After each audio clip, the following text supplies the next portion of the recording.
Knowledge Sector Initiative atau KSI adalah program 10 tahun yang didesain pada tahun 2012. Program ini bertujuan untuk mendukung pemerintah Indonesia untuk memperoleh kualitas penelitian yang lebih baik dan meningkatkan penggunaan bukti dalam penyusunan kebijakan untuk menjawab persoalan-persoalan pembangunan.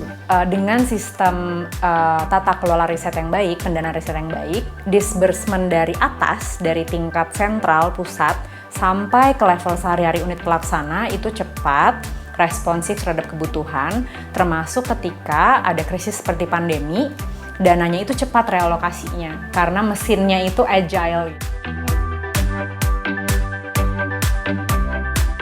Terkait dengan pendanaan penelitian, mungkin ada beberapa tadi tentang prinsip-prinsip utama ya. Mungkin yang pertama adalah arah risetnya harus jelas gitu dan terukur gitu. Kita memang sekarang punya rencana induk riset nasional sekarang. Nah, tapi saya melihat di sini kita belum mempunyai sesuatu yang betul-betul mission atau challenge based funding gitu misalkan. Karena riset itu bukan proyek ya. Kalau proyek kan misalnya ya bangun gedung jalan tol kan kita bisa predik tuh. Ya 3 bulan mungkin jadilah itu. Riset enggak. You do research, you don't know whether or not you will success. Nah, yang kedua mungkin adalah tata kelola risetnya secara menyeluruh dengan adanya competitive funding gitu dan juga peer review. Sesuatu yang dibuat lebih kompetitif itu akan bisa mendorong sesuatu yang lebih baik kan tentunya. Artinya kita harus memastikan bahwa apa yang kita hasilkan itu bisa deliver. Kemudian yang ketiga adalah gimana ini pendanaan penelitian. Saya sekarang kondisinya adalah Indonesia 80% pendanaan penelitiannya itu dari pemerintah, 80%. PR-nya adalah bagaimana kita menarik pendanaan dari luar pemerintah.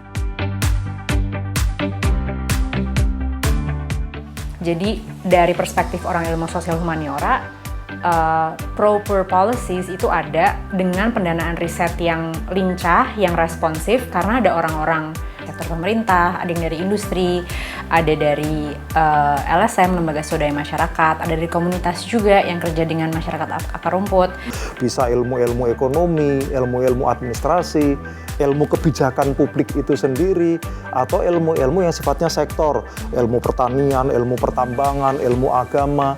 Di mana kami memproduksi, menyebarkan pengetahuan dan juga berinteraksi satu sama lainnya. Sehingga satu sektor itu, satu lingkungan itu sangat dialektis, sangat hidup ya. Harus multi stakeholder, harus semua aspek. Ada misalnya tim kerja yang dealing dengan isu perempuan dan anak. Ada yang datang dari background sosiologi, ada yang backgroundnya adalah engineering gitu ya. Dan ini adalah mix dari berbagai elemen. Akhirnya kami bisa mengeksekusi kegiatan itu. Kenapa ini penting? Masing-masing pihak itu punya kelebihan dan kelemahan, Pak. Dan punya pengetahuannya masing-masing. Jadi mungkin di nasional mungkin punya pengetahuan dalam skala nasional. Tetapi ada hal-hal tertentu yang membutuhkan pendekatan-pendekatan dalam konteks daerah yang mungkin pengetahuan itu dimiliki oleh teman-teman di daerah.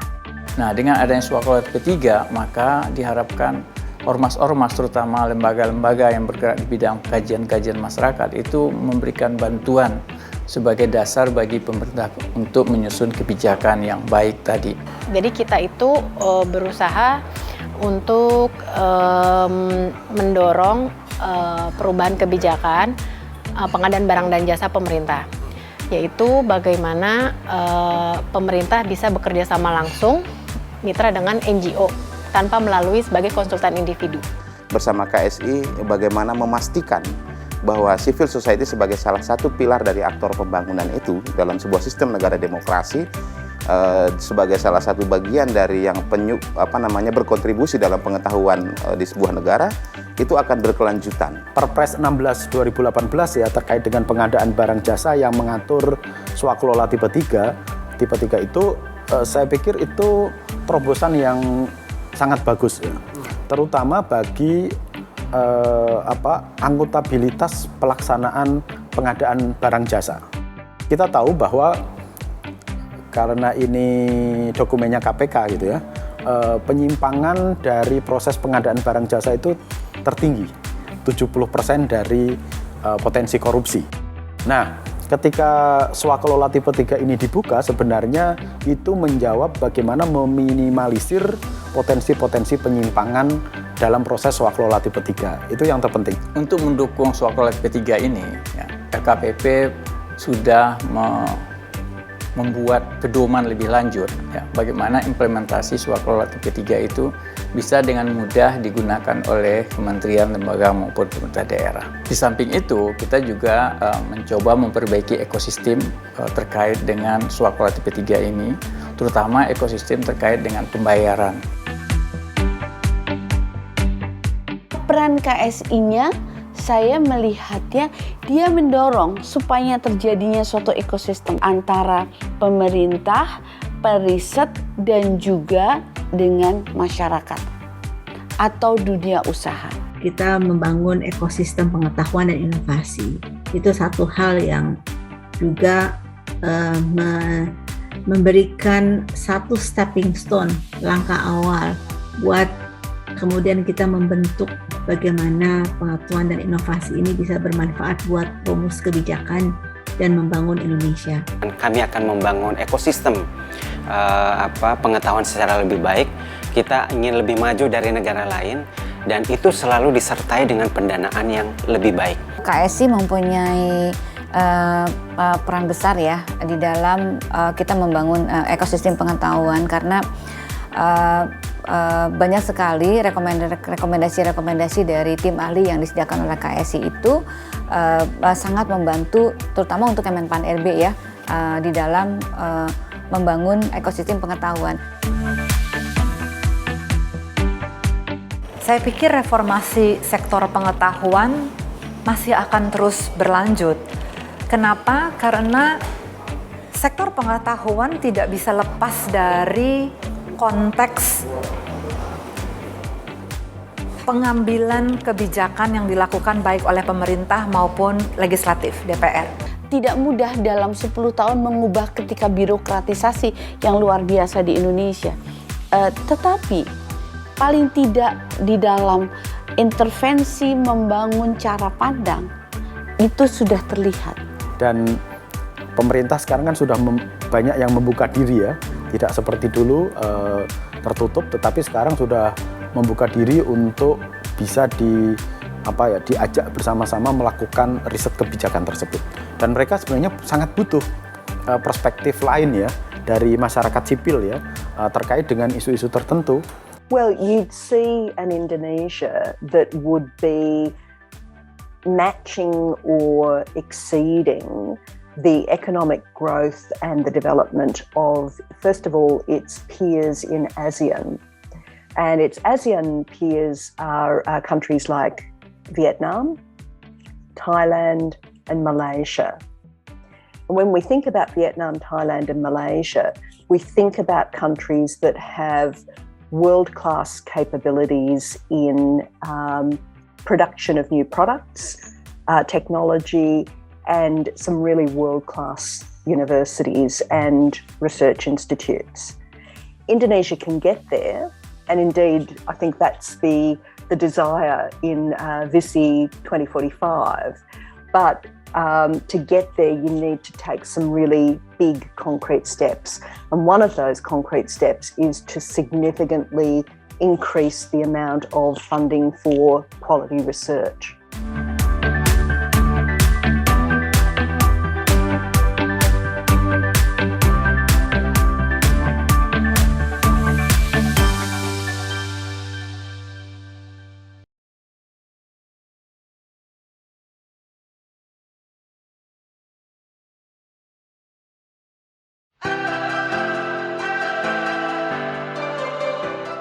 Kalau kita ingin menjadi bangsa yang bisa berkompetisi secara global, kalau kita ingin menjadi bangsa yang terhormat, bermartabat, maka pengetahuan itu harus dikembangkan.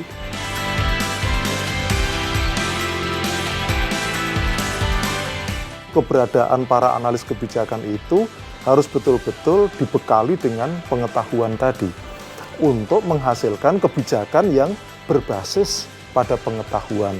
Kolaborasi ini juga penting karena pengetahuan itu ada di mana-mana begitu. Jadi tidak berarti kalau saya AK itu saya pengetahuan sudah lengkap, tidak juga. Tapi ada di berbagai tempat pengetahuan yang saya tidak tahu. Oleh karena itu bagaimana kemudian keberadaan saya di satu instansi, di satu tim begitu bisa memberikan efek yang baik untuk orang lain dan orang lain memberikan efek yang baik untuk saya melalui pertukaran pengetahuan. Ini model kolaborasi yang ingin kita kembangkan ke depan. Nah, model kolaborasi yang lain itu adalah bagaimana kita kemudian menggandeng berbagai pihak untuk sama-sama memberikan kontribusi di dalam membangun profesi AK ini.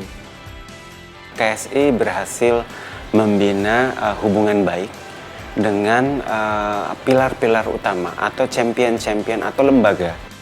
Multi-stakeholder engagement, saya rasa itu salah satu hal yang merupakan legacy ya dari KSI, karena KSI mampu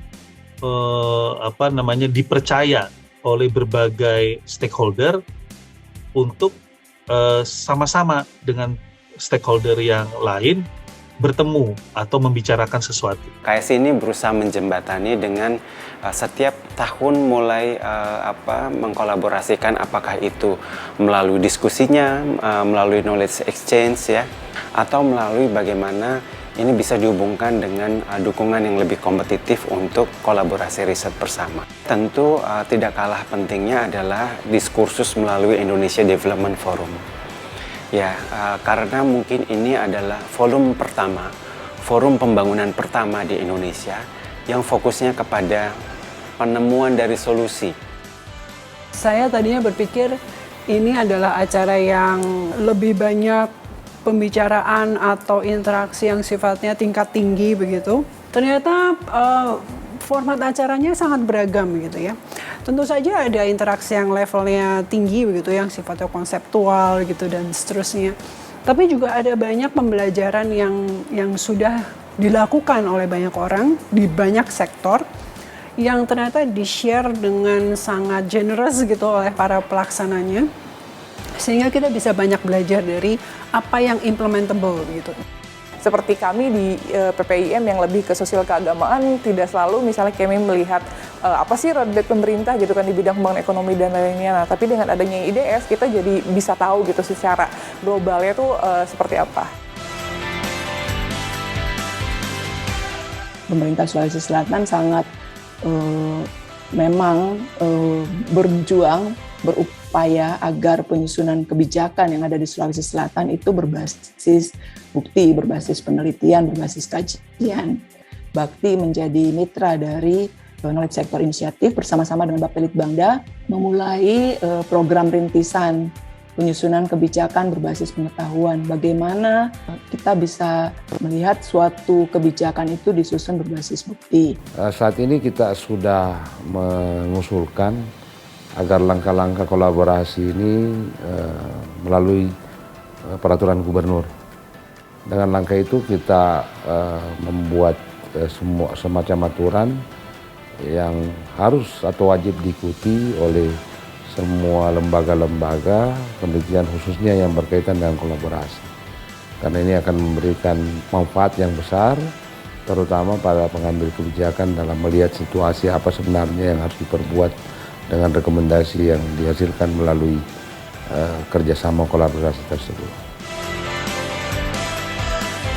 Banyak orang merasa bahwa masyarakat Indonesia mungkin nggak tertarik dengan isu yang kompleks. Kami membantu para peneliti untuk membahasakan penelitiannya ke dalam bahasa yang mudah dipahami oleh masyarakat umum gitu. Dan kita juga bisa mencari angle yang kemudian mendekatkan riset tersebut dengan masyarakat gitu. Jadi membuat masyarakat merasa riset tersebut relevan dengan kehidupan pribadi mereka gitu. Ketika muncul artikel-artikelnya, banyak masyarakat yang senang membaca artikel karena waktu kita keluarkan artikel tersebut, dalam beberapa hari langsung 400.000 orang membaca.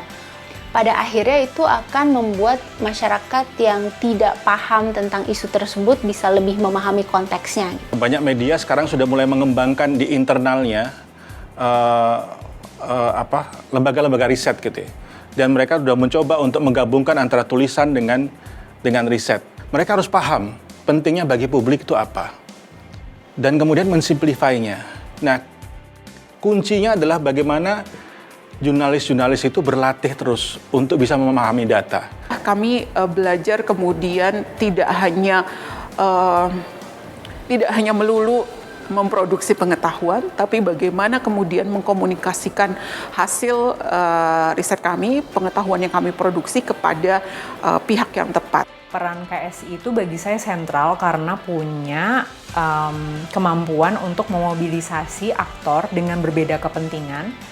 Mereka berkumpul dalam satu rapat dan mengartikulasi, menjembatani, menerjemahkan bahasa kampus, bahasa birokrasi, bahasa LSM yang punya kulturnya sendiri-sendiri. Melaksanakan amanat dari Undang-Undang Sistem Perencanaan Pembangunan Nasional, yaitu supaya antara perencanaan, penganggaran, kemudian pelaksanaan rencana, pengendalian dari pelaksanaan rencana sampai dengan pengawasannya itu terkait dan terintegrasi, sinkron satu dengan yang lain.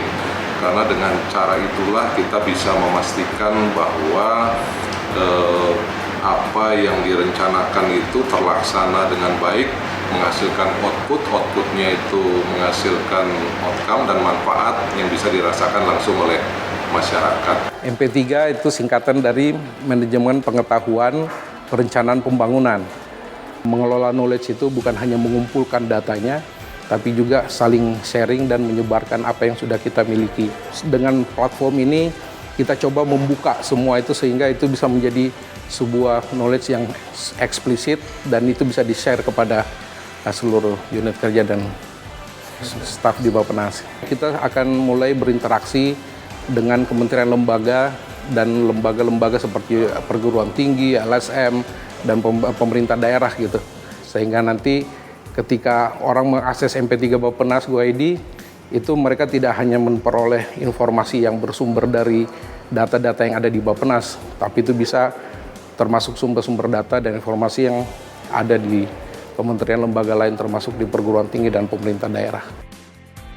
Sehingga kalau Bappenas kemudian menerapkan MP3 atau manajemen pembangunan, manajemen pengetahuan berbasis knowledge, ini menjadi cikal bakal untuk meningkatnya kualitas perencanaan. Semua kementerian lembaga, semua perguruan tinggi, semua lembaga-lembaga penelitian di luar lembaga negara, di luar perguruan tinggi, organisasi kemasyarakatan yang melakukan kajian-kajian independen, mahasiswa, penulis artikel, komentator politik, komentator pembangunan, komentator kebijakan publik yang banyak dikutip di dalam media massa, semua adalah potensial kolaborator.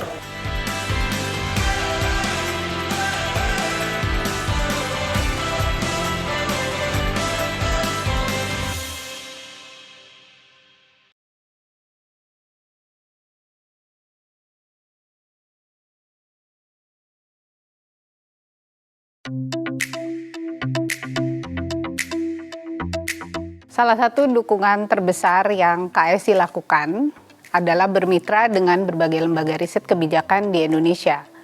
Pemerintah Australia merasa senang bahwa dukungan yang disediakan telah mampu membantu lembaga riset kebijakan tersebut menjadi lebih kuat dan kredibel dalam berbagai aspek. Hal ini penting karena lembaga riset kebijakan memainkan peran penting dalam mempengaruhi kebijakan publik dengan memberikan bukti, data, dan pengetahuan yang berkualitas dan independen dalam proses penyusunan kebijakan. Kualitas dari produksi pengetahuan itu mempengaruhi kualitas dari pengembangan kebijakan tentu saja. Dan kebijakan yang buruk tentu saja bisa merugikan gitu ya masyarakat secara umum, merugikan negara dan seterusnya. Jadi sangat penting memastikan bahwa sebuah produksi pengetahuan itu berkualitas. Program KSI itu sudah sangat berhasil ya membangun beberapa lembaga penelitian di Indonesia menjadi lebih kuat dalam melakukan penelitian dan juga mengkomunikasikan penelitian-penelitian mereka kepada para pembuat kebijakan dan juga nggak hanya pembuat kebijakan tapi juga publik gitu. Sebelumnya kita hanya fokus kepada satu survei saja, tapi kemudian dengan adanya Knowledge Center Initiative itu kita diajarkan bagaimana mewarnai lembaga kita, bagaimana kemudian bisa menginspirasi kebijakan, bagaimana bisa menguatkan kebijakan, bagaimana mensupport kemudian lembaga-lembaga lain untuk kesejahteraan daripada masyarakat. Menurut kami support yang dibuat oleh KSI itu tidak hanya mendukung substansi kajian atau KPPOD, tetapi juga dari sisi tata kerja kegiatan kita. Kita dibimbing untuk bisa lebih ke research to policy gitu dalam misalnya penyusunan SOP, visi misi, Renstra dan lain-lain. Kemudian kita diperkenalkan dengan sistem keuangan yang lebih baik dengan auditnya. Kita juga berhasil bisa mendapatkan lebih banyak donor. Dan yang saya kira penting juga dan harus diakui sebagai footprint KSI adalah ketika memperkenalkan log frame ya, logical framework untuk pembuatan research ya. Jadi ada banyak sekali kegiatan yang ditawarkan kepada PRIs yang sifatnya adalah pengembangan kapasitas individu selain pengembangan kapasitas institusinya ya. Sehingga ini membuat KSI itu berbeda dari program-program lain.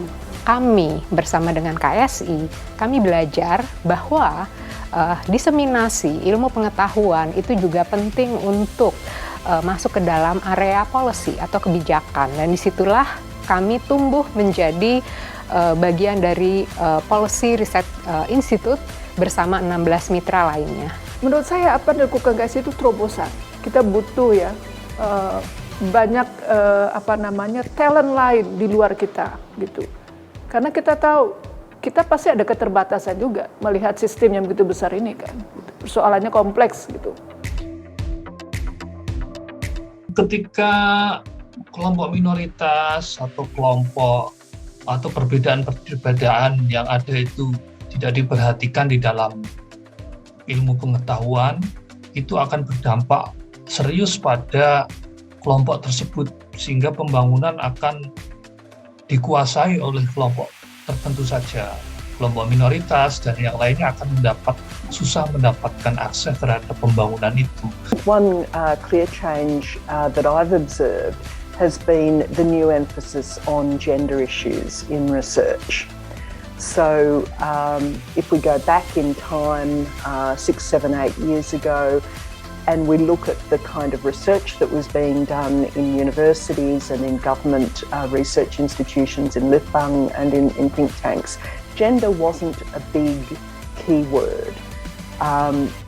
The research wasn't explicitly focused on gender. Through some innovation in the previous ministry, Ristek Dikti, and through some work by KSI, gender has now become much more visible as a research theme.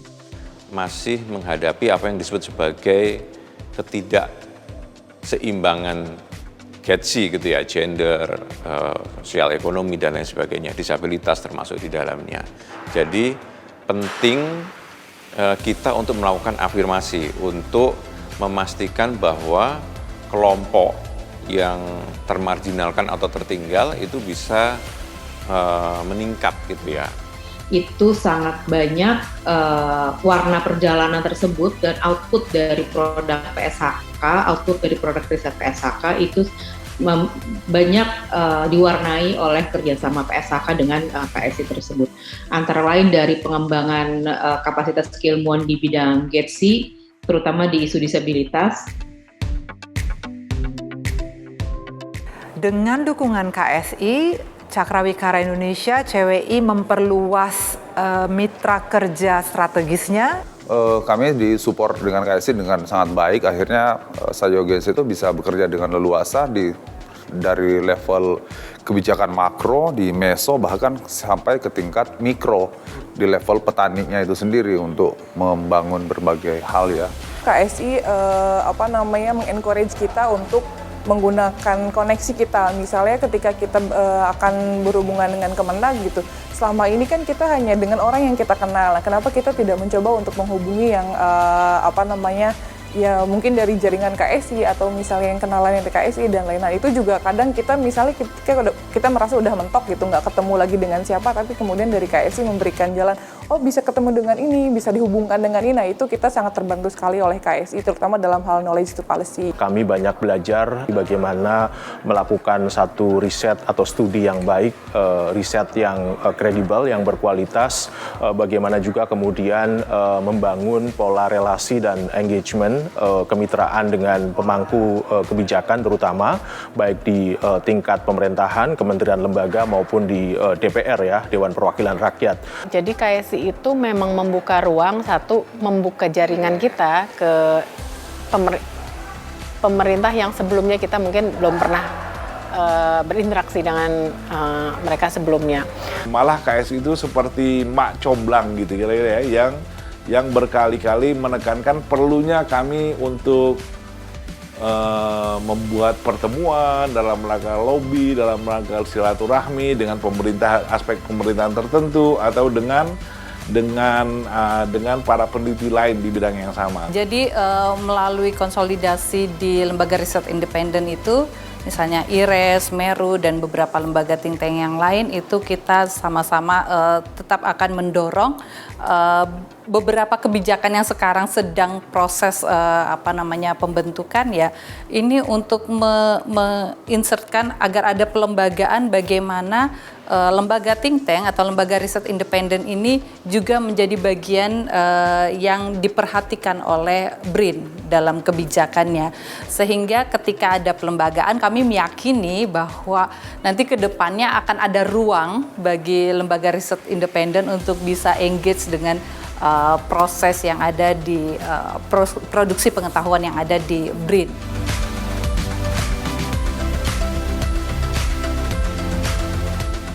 Cukup rasa percaya diri kami untuk mengatakan bahwa kami tetap bisa berkiprah di sektor pengetahuan karena kita sekarang sudah punya petanya, kita sudah punya pengetahuan untuk cara menggunakan peta itu seperti apa begitu ya.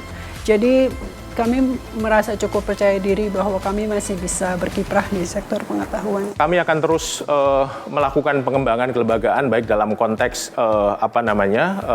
financial sustainability ya, keberlanjutan keuangan, karena itu juga pokok bagaimana lembaga itu akan terus berlanjut, akan terus berkembang, termasuk bagaimana model-model penciptaan revenue stream yang baru bagi kami gitu kan. Sehingga ini akan melekat terus gitu, walaupun KSI sudah berakhir, tapi kita sudah mempunyai landasan untuk take off gitu, seperti itu. Ya. Congratulations untuk kerja yang luar biasa KSI, dan saya kira tidak banyak juga donor yang bekerja dengan time frame yang cukup panjang, yang itu sangat diperlukan kalau memang perubahan besar yang diharapkan untuk terjadi. Program pada sektor pengetahuan adalah program jangka panjang dan diperlukan kapasitas untuk bisa fleksibel dan responsif terhadap kesempatan baru yang muncul. Sehingga program akan tetap relevan di tengah perubahan yang terjadi. Yang kedua, 4 pilar di dalam ekosistem pengetahuan, yakni sisi penawaran, sisi permintaan, pemampu, dan juga perantara, saling terhubung satu sama lain sebagai sebuah kesatuan.